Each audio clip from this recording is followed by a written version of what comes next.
Let's take a moment and imagine something together. You're on a weekend hike, a long-awaited escape into the stillness of the woods, far from the noise of work, traffic, the endless scrolling of screens. It's the kind of hike that promises peace and maybe even a little renewal. You're not alone. There are a few of you, good friends. The kind who know how to read a map and pack just enough gear to feel confident. And maybe a little overconfident. The trail winds deeper than expected. The sun's been swallowed by an overcast sky, and the GPS, your phone, hasn't had signal in a while. You should have turned back some time ago. But something about the place feels magnetic. Quiet. Too quiet. And that's when you hear it. A low, distant whooping. Deep, resonant, and undeniably biological. It rolls through the trees like thunder. One of your buddies chuckles nervously. "Elk?" he says. But there's no conviction in his voice. Then a knock. Sharp and sudden. Wood on wood. Followed by another. Rhythmic. Deliberate. Not the sound of a branch falling or an animal rustling. This was intentional. Now you notice the forest isn't just quiet. It's dead. No bird song, no insects. Just the uneasy shuffle of boots and your breath. And then the smell hits. A thick, sour musk. Wet dog, rotting meat, and something else. Something primal. You don't want to admit it, but every instinct inside you is saying you're being watched. Then from just beyond the tree line, you see it. Or at least, enough to know you're not imagining things. A massive figure, easily 8 feet tall, steps out just far enough that the dying light catches the silhouette. Broad shoulders, long arms, no neck, covered in dark, long matted hair. The eyes, though. The eyes reflect. Intelligent, calculating, not just watching, almost as if it's studying you. There's no time to speak before it releases a sound that shakes your chest. A deep, guttural roar. Not like a bear. Not like any predator you've ever heard. It's like the earth itself bellowed. Then chaos. Branches crashing behind you. Something huge is moving fast. Too fast for its size. You and your friends bolt in different directions. Panic overriding logic. You don't even hear yourself scream. Now it's dark. You're alone.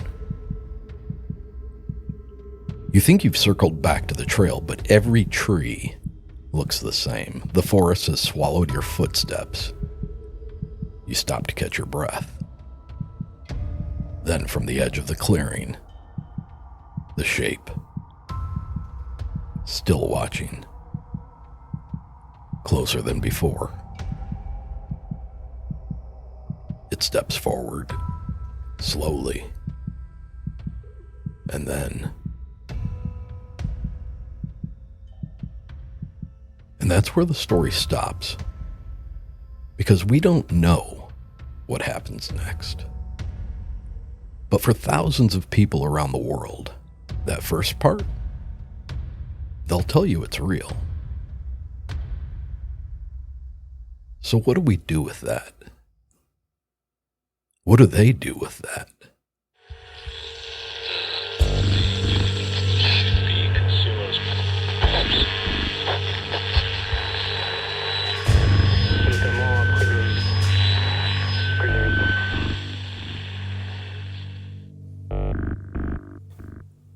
Welcome back to the show, my friends. I am your host, Eric Szilagyi. If you've had an uncomfortable experience and you'd like to have it shared here on the show, please get a hold of me at contact.uncomfortable@gmail.com. The world wants to hear your cryptid and UFO experiences, so reach out to me and let's get yours on the next episode of Uncomfortable. If you haven't yet, make sure to like us on Facebook and Instagram, both at Uncomfortable Podcast 65. And once you get a chance to listen to an episode or two, please make sure to leave us a 5-star rating and review wherever you can. That alone is the one most important thing you can do to help get this show out in front of more people. And with more people listening, that means more great stories coming your way. If video is more your thing, then make sure to subscribe to Uncomfortable Podcast on YouTube, where you can get the video version of most shows. If that's where you listen to us, please make sure to click like and subscribe and hit that notification bell so you are notified with each and every new release. Take a minute and check out the Uncomfortable link tree. It's the single best place that you can find anything and everything uncomfortable all in one spot. The link for that is in the show notes below. I think I've got a great show for you tonight. Put a lot of thought into this one. It's another one where it's just me and my thoughts on a specific topic. And if you can tell by the opener, you probably know what it's about. So, if you're ready, let's get into it.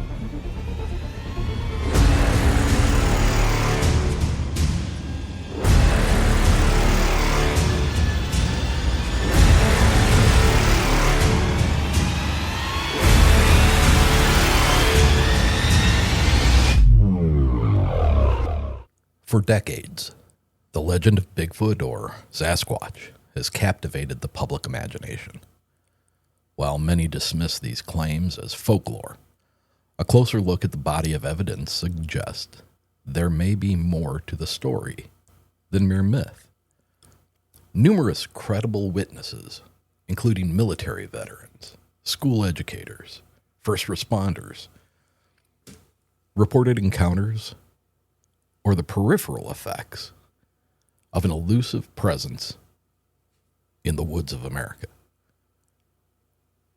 of the woods of Canada, within the wilds of nearly every continent on this planet. Trained observers who are accustomed to detailed and accurate reporting, to me, lend significant weight to accounts that hint at something extraordinary moving through our forests and mountains. You have to consider the numerous reports by individuals whose professions demand rigorous observation skills. Military personnel, for instance, are not prone to exaggeration. Their experiences in hostile and changing environments have taught them to trust what they see. Similarly, first responders and educators, whose responsibility revolve around safety and clear communication, have offered accounts that, when taken together, build a compelling narrative. These professionals risk their reputations by speaking out on a subject that many in academia have long dismissed, yet their testimonies point to a consistent description and unexplained phenomenon that deserves further exploration. If we approach the topic from an ecological standpoint, several factors suggest that the natural world could support a creature like Sasquatch. The regions where Sasquatch sightings are common, such as the Pacific Northwest or the Appalachian Mountains, are rich in biodiversity. Dense forests, abundant water sources, and diverse flora provide ideal environment with plentiful food, ranging from berries to nuts to small mammals and insects. In such ecosystems, an unknown primate could feasibly find all the nourishment it needs, thriving in an environment that mirrors those of known large mammals. Just like many animals migrate or change their habitats in response to seasonal shifts or mating behaviors or even environmental pressures, A creature like Bigfoot might also follow natural patterns of movement. Some theories would suggest that human encroachment on wild areas could push these animals into closer contact with us. Seasonal variations in food availability might drive migration, while reproductive behaviors could lead them to traverse vast territories, leaving behind physical evidence such as unique footprints or unusual markings in the soil. Beyond the familiar wooded areas, cave systems and remote mountainous regions provide perfect hiding places and natural shelters. Caves offer protection from the harsh weather, predators, and human disturbances. In areas with extensive cave networks like the Pacific Northwest or the Appalachians, these environments could serve as both temporary refuges and permanent homes for a reclusive species that thrives away from the spotlight. Intriguingly, there are numerous reports suggesting that Bigfoot may not be entirely averse to human presence. Instead, some sightings hint at a creature that is curious, sometimes even showing apparent interest in humans, and particularly in children. Folklore from various cultures tell tales of beings that interact in mysterious ways with humans, sometimes as a form of benign curiosity or even playful mischief. While these accounts are anecdotal, they open a door to the possibility that Sasquatch might be more than just a wild animal. It could be an intelligent creature whose behavior is shaped by both survival instincts and curiosity about our species. Adding weight to these ecological and behavioral considerations are several professionals and academics who have risked ridicule to research and publish findings in support of Bigfoot's existence. Take, for instance, Grover Krantz, an anthropologist who challenged conventional views on human evolution. Krantz extensively analyzed footprint casts and other physical evidence. His willingness to cross traditional academic boundaries made him one of the most respected voices suggesting that Sasquatch might be a real, living creature. John Napier, as a primatologist and a paleoanthropologist, Napier was among the first reputable scientists to take Bigfoot seriously. His investigations into eyewitness accounts and physical traces, such as the Patterson-Gimlin film and footprint casts, suggest that the evidence, while not definitive, was compelling enough to warrant further study. Then you have Jeffrey Meldrum. Dr. Meldrum has delved deep into the minutiae of footprint morphology. His detailed analysis, including the study of dermal ridges and casts, suggests that these prints could indeed belong to an unknown primate species, reinforcing the need for an open scientific inquiry. Then you have John Bindernagel and Dmitry Bayanov. Both of these researchers have contributed extensive work on the topic, gathering eyewitness accounts, analyzing physical evidence, and challenging the mainstream scientific dismissal of Sasquatch. Bindernagel's field research in Canada and Bayanov's work in hominology further illustrate the global nature of these investigations. Both researchers have contributed extensive work on the topic, gathering eyewitness accounts, analyzing physical evidence, and challenging the mainstream scientific dismissal of Sasquatch. Bindernagel's field research in Canada and Bayanov's work in hominology further illustrate the global nature of these investigations, urging us to consider that dismissing Bigfoot outright may be premature.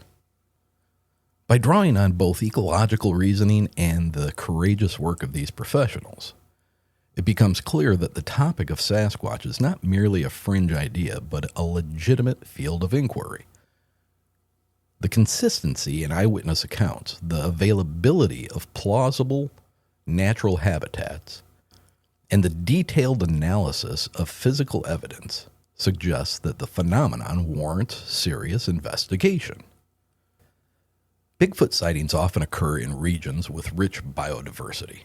Providing ample food resources, these areas typically include dense forests, mountain terrains, and regions abundant with flora and fauna.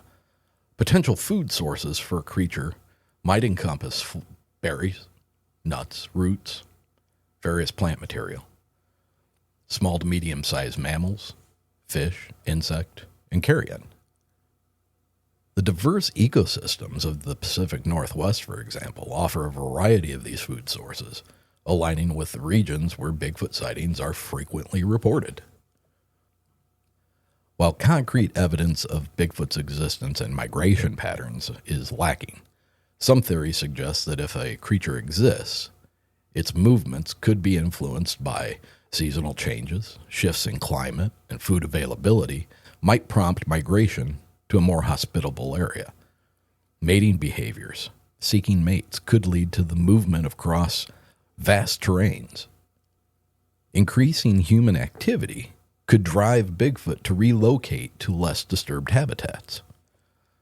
Bigfoot sightings are often reported in areas with dense forests, mountainous regions, and proximity to water sources. Cave systems could offer shelter, protection from harsh weather and predators. It could also provide seclusion, isolation from human activity, aligning with the elusive nature attributed to the Bigfoot. There are also reports suggesting that Bigfoot may venture closer to human settlements, possibly due to a lack of food, an attraction to our crops, livestock, discarded food, and curiosity, an innate interest in human activity. However, these accounts are anecdotal, and no scientific evidence supports this behavior. And if these things do exist, why haven't they been proven? Why haven't they been shown to the public? Why is there no serious scientific inquiry? Well, if we take a good look at it, how excited would you be to go camping if you knew that there was a 7 to 9 foot tall, 600 to 800 pound wild animal in the woods that you decided to go camping in? Think for a minute about the ramifications if these things were proven to exist, if we were told the truth that they do exist. What would happen to the logging and timber industries? If vast tracts of forests are designated as critical habitat for a newly confirmed species, logging operations could face severe restrictions or outright bans in these regions. The loss of access to timber resources could negatively impact local economies that depend on the sustainable forestry reserves. Similarly to logging, mining operations in the regions where these creatures is believed to roam would likely be curtailed or halted entirely. Protected land status would limit the exploitation of mineral resources, leading to economic losses for companies and regions reliant on resource extraction. Large-scale land development projects could stall or be canceled completely if vast areas are suddenly recognized as ecologically sensitive due to the presence of an unknown primate. This could affect housing, commercial development, and infrastructure projects in and around these wilderness areas. And what would it do to our recreational industry? Recreational hunting and fishing could be restricted within newly protected zones.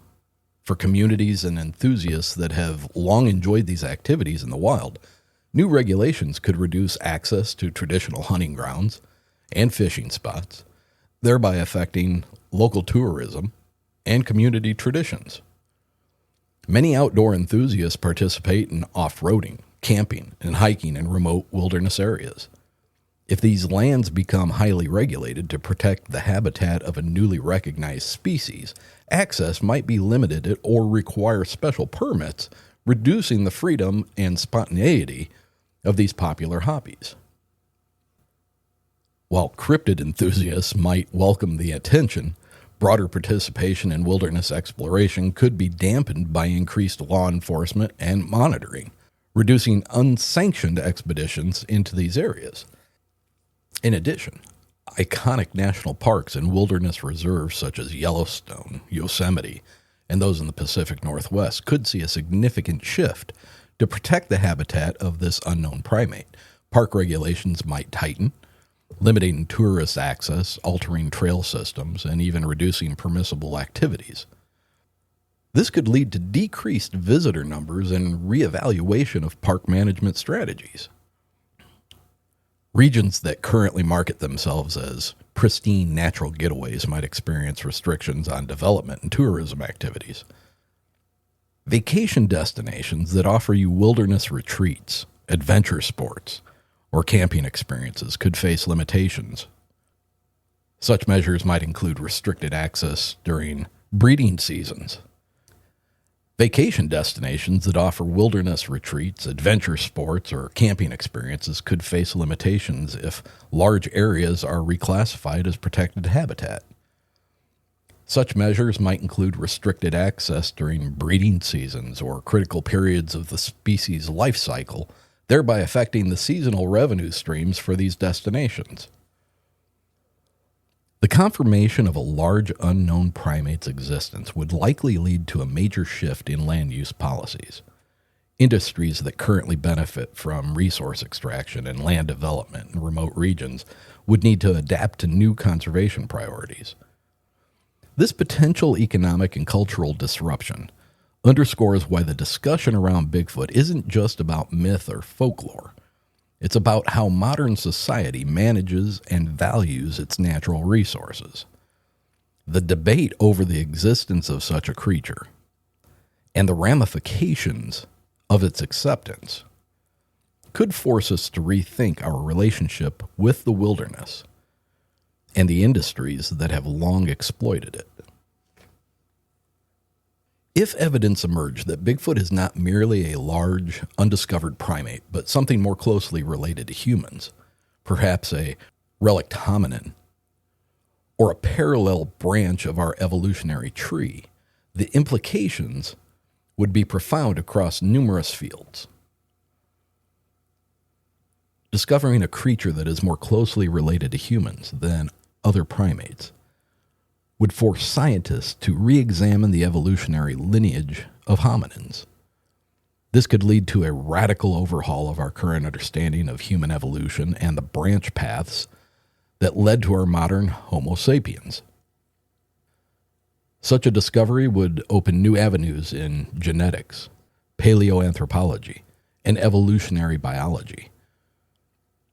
Researchers would likely intensify efforts to study ancient DNA, fossil records, and even modern populations to trace how these beings diverged from our own ancestors. If these beings share significant genetic or cognitive similarities with humans, debates over the legal status would quickly emerge. Questions about their rights, ethical treatment, and whether they should be considered a sentient species with protections similar to humans. The confirmation of a hominin relative living in the wild would upend many cultural, religious, and philosophical views about human uniqueness. Protections for this new species might necessitate dramatic changes in how wilderness areas are managed, especially if these creatures inhabit regions already under heavy human influence. Industries like logging and mining and tourism might face stricter regulations if vast tracts of land are suddenly deemed the habitat of a creature with human-like attributes. Not only would these areas be environmentally sensitive, but they might also be seen as holding significant anthropological and cultural value. The revelation would compel educators, historians, and cultural theorists to revisit and potentially rewrite narratives about human origins, migration, and interaction with their environment. Myths and folklore surrounding creatures like Bigfoot may gain a new dimension, serving as a bridge between ancient storytelling and a modern scientific discovery. The need to understand, study, and ethically manage a species so closely related to us would promote a global dialogue on biodiversity, conservation ethics, and the responsibility we hold towards all sentient beings. If Bigfoot were to be confirmed to be more closely related to humans, the repercussions would extend far beyond zoology or cryptozoology. It would challenge the very foundation of human self-understanding and trigger a cascade of changes, from scientific theories and legal rights to environmental policies and cultural narratives. Such a paradigm shift would demand careful, thoughtful response from society, one that balances the pursuit of knowledge with ethical responsibility and respect for a species that, in many ways, could be seen as a part of our own extended family. Over the past few decades, researchers have turned to DNA analysis as a way to provide objective data in the Bigfoot debate. Numerous studies have analyzed samples, hair, blood, tissue, from alleged Sasquatch encounters. While the vast majority of these samples has been identified as belonging to known animals, such as bears, dogs, and even human contaminants, a small fraction have produced ambiguous or unexplained genetic markers. Proponents of the Bigfoot hypothesis argue that these anomalies could indicate the presence of a creature with a unique genetic makeup that defies easy classification. Genetic material recovered from remote environments is often degraded, and the possibility of contamination is high. Many scientists contend that the unexplained results are due to these technical challenges rather than the evidence of a new species. However, some researchers assert that when rigorous protocols are applied, a few samples still resist classification. This suggests that there might be more at play than simple laboratory error. One of the strongest arguments advanced by Bigfoot researchers is that there may be an underlying motivation to suppress evidence that challenges established scientific paradigms. Accepting the existence of a large unknown primate in North America would upend long-held beliefs about human evolution, primate distribution, and even our understanding of modern ecosystems. Some academics and professionals who have dedicated years to studying this phenomenon argue that their controversial findings are often met with ridicule or outright dismissal by mainstream institutions. This resistance, they claim, is not always based solely on the evidence at hand, but also on a reluctance to disrupt conventional wisdom. The idea of an effort to hide evidence is not new in cryptozoology. Advocates point towards several factors. Acknowledging a new hominid species could force a reevaluation of evolutionary narratives and the classification of primate species. There is speculation that government agencies and powerful institutions might prefer to keep such information under wraps to avoid public upheaval or to protect interests that could be destabilized by a dramatic shift in accepted science. Some suggest that the reevaluation of a cryptid cohabitating with humanity might lead to a widespread panic or unpredictable social reaction. Though these ideas are speculative, they contribute to a broader narrative where anomalies in the DNA studies are not dismissed outright, but are instead viewed as potential clues to a larger suppressed truth. When we examine the full spectrum of evidence, a pattern begins to emerge. The DNA studies, with their mix of definitive identifications and puzzling outliers, add another layer of intrigue. Rather than hastily dismissing these anomalies as mere laboratory errors or contamination, it may be more productive to see them as part of an ongoing investigation. The courage of researchers like Grover Krantz, John Napier, Jeffrey Meldrum, John Bindernagel, Dmitry Bayanov demonstrate that pursuing this line of inquiry comes with professional risk, but also with the potential to reshape our understanding of the natural world. In this light, the controversial DNA findings should not be viewed solely as failures to find a genetic signature of Sasquatch, but rather as invitations for more rigorous, open-minded research. They remind us that nature often holds secrets that defy easy categorization, and that sometimes the search for truth must contend with forces, whether institutional, political, or cultural, that would rather keep the mystery intact. This deep dive of mine, this word salad that I felt compelled to put together, is a call to listeners, enthusiasts, to maintain an inquisitive mind and a willingness to explore the fringes of conventional science.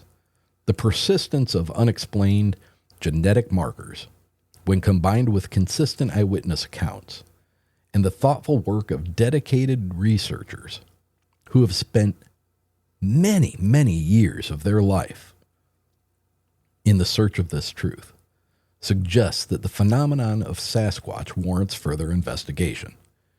In doing so, we honor the spirit of inquiry that challenges the status quo, and we leave open the possibility that what we consider myth today might be revealed as reality tomorrow. By questioning established narratives and embracing rigorous investigation, even when it invites ridicule, we can create a space for discoveries that have the potential to redefine our understanding of the natural world.